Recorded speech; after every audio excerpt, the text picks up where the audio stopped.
Filipenses capítulo 2, verso 12 a 18, assim diz a palavra do Senhor.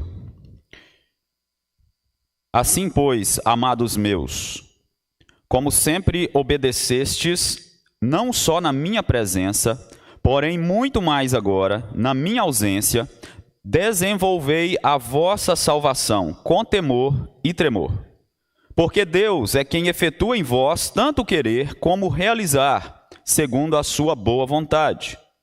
Fazei tudo sem murmurações nem contendas, para que vos torneis irrepreensíveis e sinceros, filhos de Deus, inculpáveis no meio de uma geração pervertida e corrupta, na qual resplandeceis como luzeiros no mundo, preservando a palavra da vida, para que, no dia de Cristo, eu me glorie de que não corri em vão, nem me esforcei inutilmente. Entretanto, mesmo que seja eu oferecido por libação sobre o sacrifício e serviço da vossa fé, alegro-me, e com todos vós me congratulo. Assim vós também, pela mesma razão, alegrai-vos e congratulai-vos comigo. Vamos orar mais uma vez. Pai Santo, te damos graças por essa manhã, pela tua palavra, ó Deus, diante de nós, e nós queremos rogar mais uma vez que continue a falar conosco, na instrução, ó Deus, da tua palavra. É no nome de Jesus que nós te pedimos. Amém. Meus irmãos, Paulo continua nesta sessão da carta o assunto das sessões anteriores, quando ele fala de unidade, quando ele fala de seguir o exemplo de Cristo em obediência, em humildade, em dependência do Senhor. Aqui Paulo traz um novo aspecto deste andar em obediência, humildade e em unidade. Ele vai falar de desenvolver a salvação. E esse é um aspecto, às vezes, mal compreendido, porque muitas vezes a pessoa ela imagina que uma vez que Deus a salvou, este é um evento único na vida dela, no sentido de que ela pode pegar o seu banquinho, se assentar e esperar até a volta de Jesus Cristo. Mas não é isso que a Escritura nos mostra acerca da salvação. Nós somos salvos sim, pela graça de Cristo, não temos méritos da nossa salvação, mas nós somos chamados a viver dignamente o Evangelho, a fazer boas obras que glorifiquem a Deus, a buscar uma vida de santificação contínua, fazendo morrer os feitos da carne, evidenciando frutos do Espírito, lutando pela fé evangélica. Tudo isso pressupõe movimento. Tudo isso envolve o andar, o desenvolver na caminhada da vida cristã.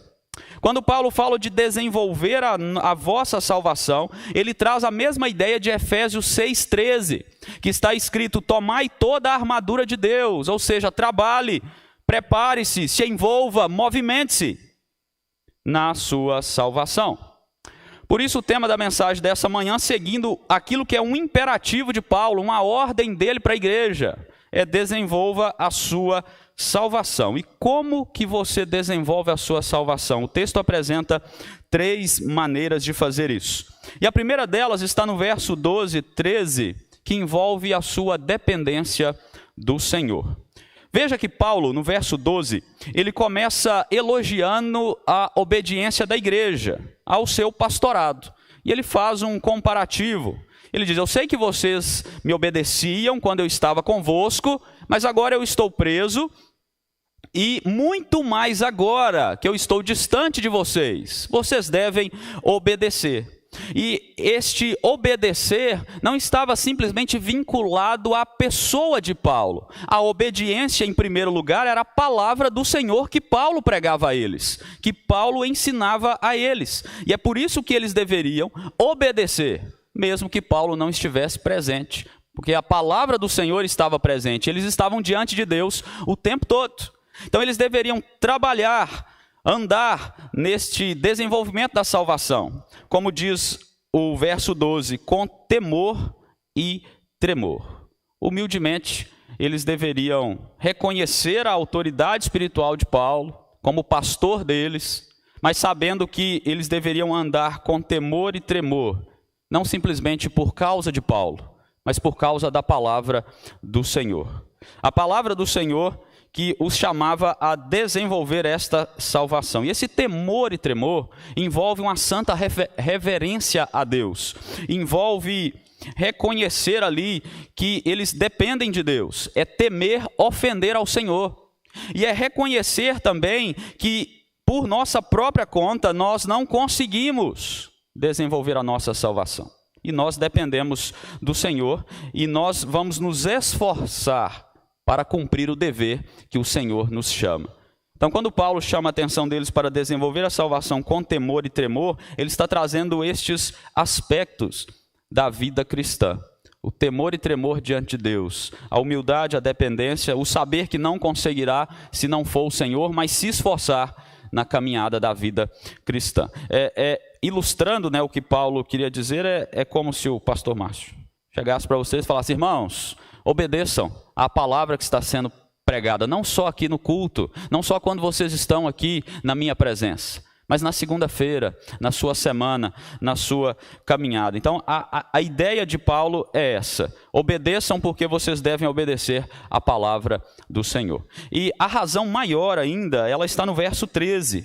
Veja que ele diz: porque é Deus quem efetua em vós tanto o querer como o realizar, segundo a sua boa vontade. Aqui nós temos um incentivo grandioso para a nossa caminhada da vida cristã, porque nós só podemos trabalhar, nós só podemos desenvolver a nossa salvação, nós só podemos estar neste movimentar-se em Cristo Jesus, porque Ele está operando em nós e por nós, porque Ele nos salvou, porque Ele não nos deixa largados, Ele nos sustenta continuamente e o Seu Santo Espírito habita em nós. É por isso que nós damos conta de desenvolver a salvação. É Deus que está trabalhando, efetuando em vós tanto querer como realizar. É aquilo que Jesus disse no Evangelho está registrado no Evangelho de João: eu sou a videira, vós os ramos. Quem permanece em mim e eu nele, esse dá muito fruto, porque sem mim nada podeis fazer. Então a ideia aqui é essa. E aí nós temos dois aspectos importantíssimos aqui neste verso, que é a soberania de Deus e a responsabilidade do homem, que a gente volta e meia fala dela aqui, e tem também a perseverança dos santos, que na verdade é Deus perseverando por nós, nos sustentando nos caminhos, segurando em nossas mãos, para que nós sigamos em fidelidade a Ele. E há duas áreas deste perseverar aqui: é a inclinação do nosso coração e o poder para executar, para fazer o que nós devemos fazer como povo de Deus. E tanto o querer, que é a inclinação, a disposição do nosso coração para fazer o que agrada a Deus, como realizar, que é o poder e a execução em si, do desenvolvimento na vida cristã, da nossa salvação, tudo isso depende de Deus. Então você só consegue desenvolver a sua salvação porque Ele soberanamente dá condições para você fazer isso. Você só consegue crescer na caminhada da vida cristã porque o Senhor já transformou o seu coração, já te deu uma nova vida e sustenta essa nova vida continuamente. E assim você tem condições de fazê-lo. Não é pela nossa força natural, não é pelo nosso poder. Nós não temos poder nem para nos salvar, que dirá crescer em santidade, em piedade, em desenvolvimento de salvação. Se Deus não tivesse tirado o nosso coração de pedra, nós nem estaríamos aqui hoje cultuando a Ele.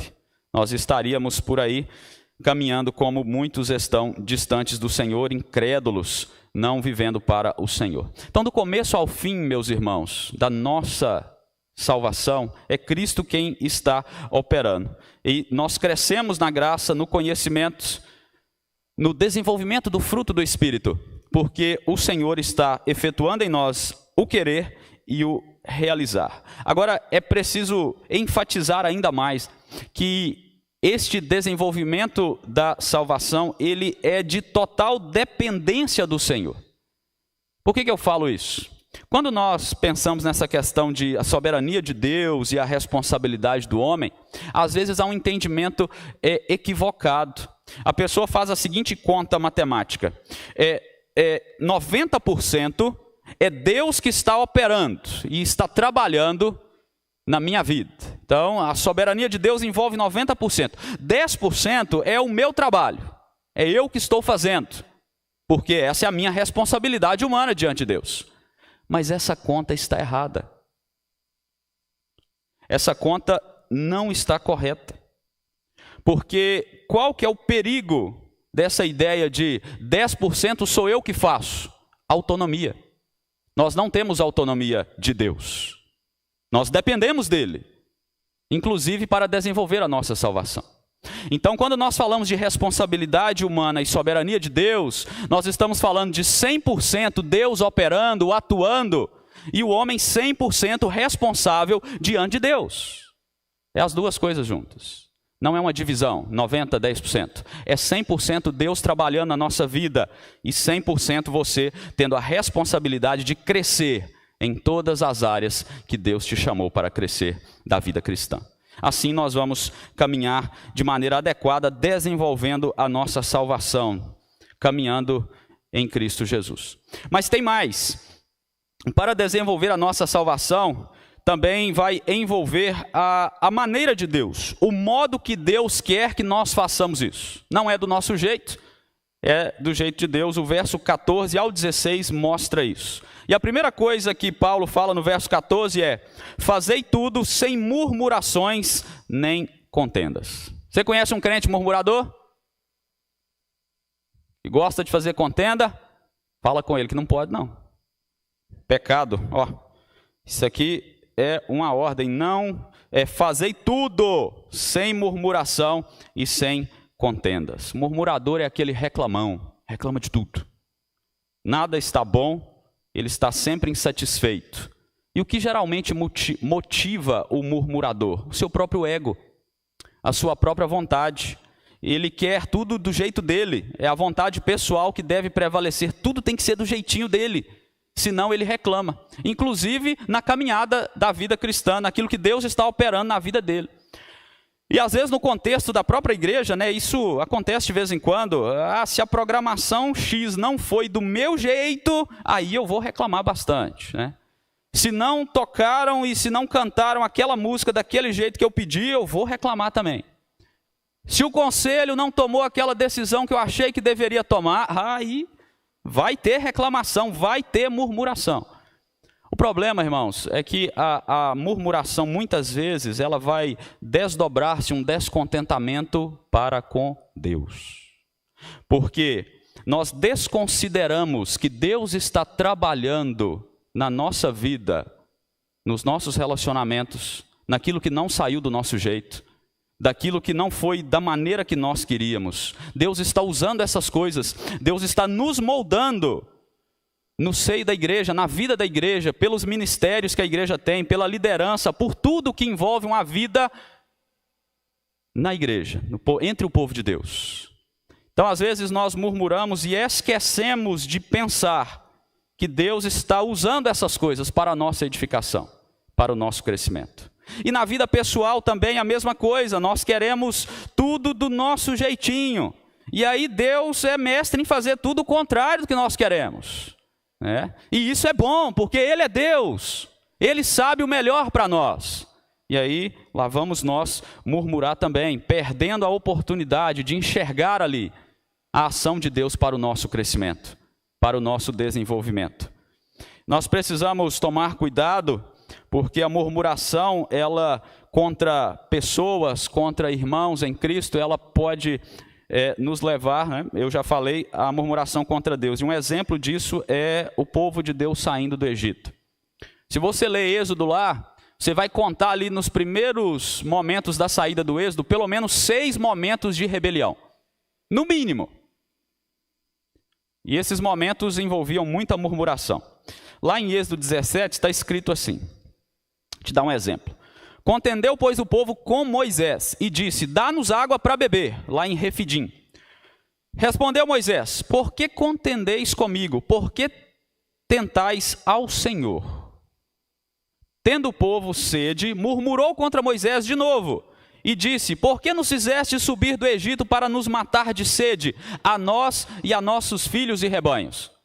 E aí lá no final, no verso 17, no verso 7, aliás, do capítulo 17, é dito que o povo tentou ao Senhor. Então nós precisamos nos atentar a isso, prestar atenção, porque a murmuração, ela é uma afronta a Deus, geralmente. Ela leva a pessoa a lutar contra Deus. E você sabe que lutar contra Deus não vai dar certo.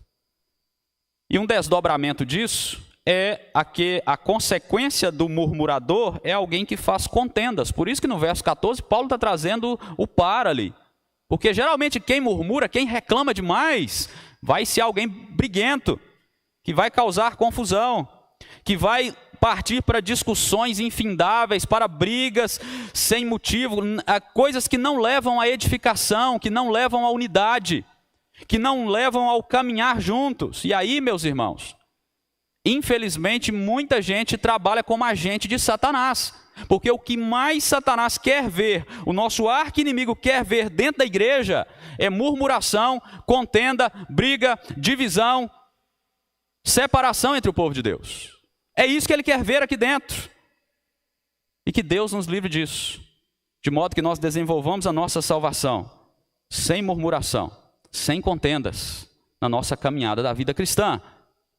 O verso 14, ele diz, fazei tudo. Então aqui também nós temos um outro imperativo, uma outra ordem da parte de Deus. Nós precisamos batalhar para fazermos tudo de modo que pensemos na glória de Deus. E aquele que busca desenvolver a sua salvação pensando na glória de Deus, e ele trabalha, e ele é ativo, e ele está caminhando sempre pensando no que Deus está fazendo para o seu crescimento na fé, ele não tem tempo nem de murmurar, nem de reclamar, nem de brigar. Ele está caminhando, ele está avançando. E é assim que nós devemos caminhar como igreja do Senhor. Veja que a sequência do texto, no verso 15 e 16, nos apresenta o propósito desse viver. Para que vos torneis irrepreensíveis e sinceros, filhos de Deus, inculpáveis no meio de uma geração pervertida e corrupta, na qual resplandeceis como luzeiros no mundo. Veja bem, Paulo chama a atenção aqui. Vocês são crentes, vocês são separados, distintos dos ímpios, daqueles que estão vivendo em perversão. Vocês são chamados para serem luz neste mundo, replicando o ensino de Jesus, quando ele diz, vós sois a luz deste mundo, não para ficar escondido, mas para brilhar a luz de Cristo neste mundo, fazendo que aqueles que estão nas trevas reconheçam que você é diferente, que reconheçam que você serve a Cristo, e que você testemunha de Cristo, sendo luz neste mundo. E nós certamente vivemos na mesma situação que os filipenses, com contextos diferentes, mas a nossa geração também é perversa. A nossa geração também é corrupta, como diz a Escritura Sagrada. E o nosso desenvolver a salvação deve ser da maneira de Deus, do modo de Deus, sem murmuração e contendas, porque isso fará com que nós sejamos irrepreensíveis. Irrepreensíveis aqui no julgamento dos outros. Como o mundo nos vê como igreja, como servos do Senhor. Nós seremos também inculpáveis diante de Deus, sem mancha, sem dolo diante dele. E nós seremos sinceros. Sinceros aqui é sem mistura. Sem misturar com a perversidade e a malignidade deste mundo. Sem se misturar com a maldade deste mundo. Caminhando para o nosso crescimento. Assim nós vamos fazer a diferença. E uma vez que Cristo mudou a nossa vida por completo, nós devemos viver essa mudança continuamente. E além disso, no verso 16, ele fala de preservando a palavra da vida. O que significa isso? Preservar a palavra da vida significa reter, segurá-la firmemente. A palavra da vida que é o evangelho de Cristo Jesus. Então aqui está ligado à nossa proclamação do evangelho. Ser luz é pregar, é anunciar essa palavra que está grudada em nós, que está retida em nós, que está enchendo o nosso coração, e ela vai transbordar quando nós somos luz neste mundo. E aí, em obediência, nós proclamamos, nós vivemos a palavra do Senhor. Esse era o desejo de Paulo. Porque ele diz, para que no dia de Cristo é o dia da volta de Cristo, o dia do retorno triunfal de Cristo. Eu me glorio de que não corri em vão. Ver aqueles irmãos caminhando até o fim era o desejo de Paulo. Esse é o desejo de todo pastor, que a congregação, sob seus cuidados, persevere em seguir e viver o evangelho. Essa é a alegria de todo ministro do Senhor, não é, reverendo? Com certeza. Porque é o que a palavra de Deus quer para nós, que todos nós caminhemos até o fim, desenvolvendo a nossa salvação. Então, o que Paulo fala que é o sentimento de todo aquele que é ministro, aquele que é pastor, porque ele quer chegar naquele dia final e saber que a congregação que Deus colocou sob seus cuidados chegou lá, até o final, perseverando, sendo uma bênção, caminhando do modo de Deus. Esse é o desejo dele. E por fim, irmãos, nós devemos desenvolver a salvação na alegria do Senhor. Veja aí o verso 17, que tem uma inclusão dramática aqui.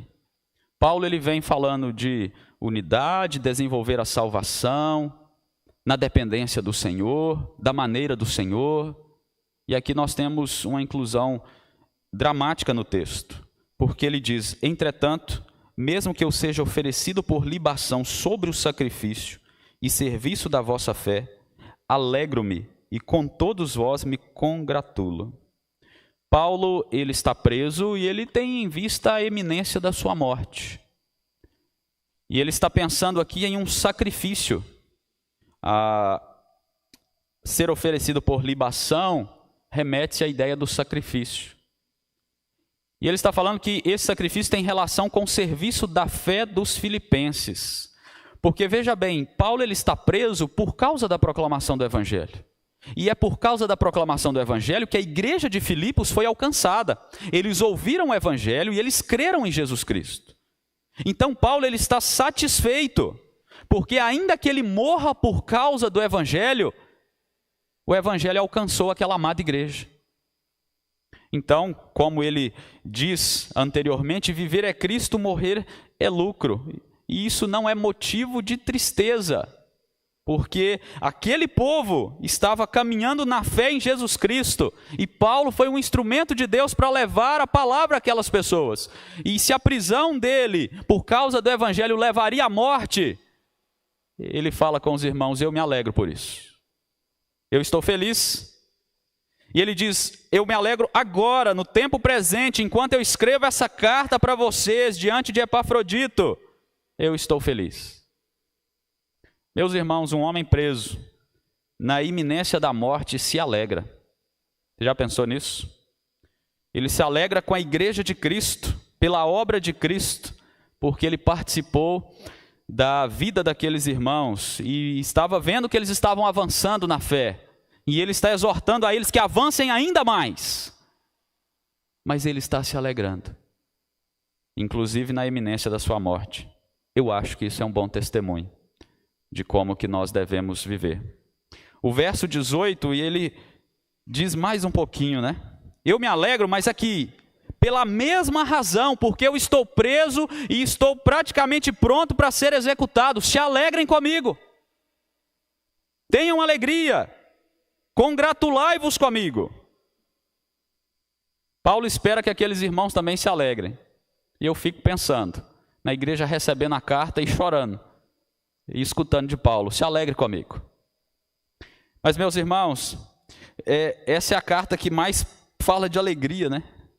Mas é uma carta que tem mais momentos de tons dramáticos assim da vida de Paulo. Mas veja bem, em meio a circunstâncias como essa, a alegria da salvação, a alegria do Senhor, ela é possível. E ela é a força do povo de Deus. É por isso que Paulo fala tanto de alegria no meio de toda essa situação. É por isso que Davi, lá no Salmo 51, quando ele confessa o seu pecado com Batseba, ele diz, restitui-me a alegria da tua salvação. A alegria da salvação faz parte do desenvolvimento da nossa vida com Deus. Envolve o retornar continuamente, trazer à memória continuamente os motivos pelos quais nós estamos aqui. é relembrar para que nós vivemos, para quem nós vivemos, quem nos salvou, quem nos trouxe até aqui, a quem nós pertencemos, para onde nós iremos. A alegria do Senhor, a alegria da salvação, envolve esse rememorar contínuo. É por isso que Paulo, mesmo preso e na iminência da morte, ele pode dizer: se alegrem, porque nós sabemos por que nós estamos aqui, para quem nós vivemos, para onde nós iremos, quem nos salvou, quem nos sustenta eternamente. Então se alegrem comigo. E essa alegria não é um sentimento. Sentimento de alegria a gente tem e passa, a gente se entristece. Ela é um pertencimento. É pertencer a Cristo. É ser dele. Não importam as circunstâncias. A alegria no Senhor, ela é possível, porque ela não é um simples sentimento, é um estar em Cristo, é ser de Cristo. Por isso que ele pode dizer essas coisas. E que cada um de nós, irmãos, desenvolva a nossa salvação com essa alegria, a alegria do Senhor. A alegria sempre presente. E é na alegria do Senhor que nós vamos dar contas de rompermos os obstáculos da nossa caminhada. É na alegria do Senhor que nós somos fortalecidos dia a dia. E se em um contexto de perseguição como esse, em que Paulo está preso por causa do Evangelho, a igreja está sendo duramente perseguida por causa do Evangelho, é possível se alegrar ainda mais na nossa condição diária, ainda mais nas nossas lutas, que, se compararmos, não chegam nem perto dessa condição que a igreja vivia aqui. Então, se eles se alegravam no Senhor, nós também temos condições de nos alegrarmos no Senhor. Eu quero concluir lembrando aos irmãos que desenvolver a salvação envolve dar o seu melhor para Deus, na busca por uma vida de santidade e piedade, de esforçar-se para crescer espiritualmente, na dependência do Senhor, da maneira que o Senhor quer, sem murmurações e contendas e resplandecendo a luz de Cristo, e na alegria do Senhor. Então, desenvolver a salvação envolve continuar até o fim. É Deus agindo em nós, para que nós não sejamos inativos, para que nós não peguemos a cadeira e nos assentemos esperando até o dia da volta dele, mas para que nós nos movimentemos. É o Senhor nos sustentando neste progresso de santificação, é o Senhor nos estimulando, nos exortando pela sua palavra, é o Senhor com o seu Santo Espírito em nós, nos habilitando e nos fortalecendo dia após dia. Nós devemos nos lembrar que aquele que começou a boa obra em nós não terminou, como diz Paulo aos Filipenses, ele há de completá-la até o dia final. Então desenvolvam a salvação de vocês, caminhem nesse progresso, em obediência ao Senhor, em submissão ao Senhor, à sua palavra, à sua voz, para que assim nós cheguemos naquele dia final, prontos, completos, para a glória eterna com o Senhor. Lutero, na época da Reforma, ele sempre falava assim: eu ensinei, eu preguei, eu escrevi a palavra, mas eu não fiz nada. Foi a palavra que fez tudo. É a palavra de Deus que faz tudo na nossa vida, e a gente precisa obedecê-la, vontade de Deus revelada a nós. E o Senhor nos chama a desenvolver a salvação. É uma ordem. Nós façamos isso com sabedoria. Por fim, irmãos, nós vivemos neste mundo, em meio a essa geração corrupta, mas pela graça de Deus, porque nós somos adotados em Cristo Jesus, nós somos separados pelo Senhor. Então nós devemos viver, não da maneira que eles vivem, nós devemos viver de maneira diferente, não amargurados, não murmurentos, não contenciosos, mas vivendo à luz de Cristo e nos alegrando na salvação, desenvolvendo essa salvação com alegria sempre no Senhor. Que assim Deus nos ajude e que nós caminhemos sempre em novidade de vida. Amém.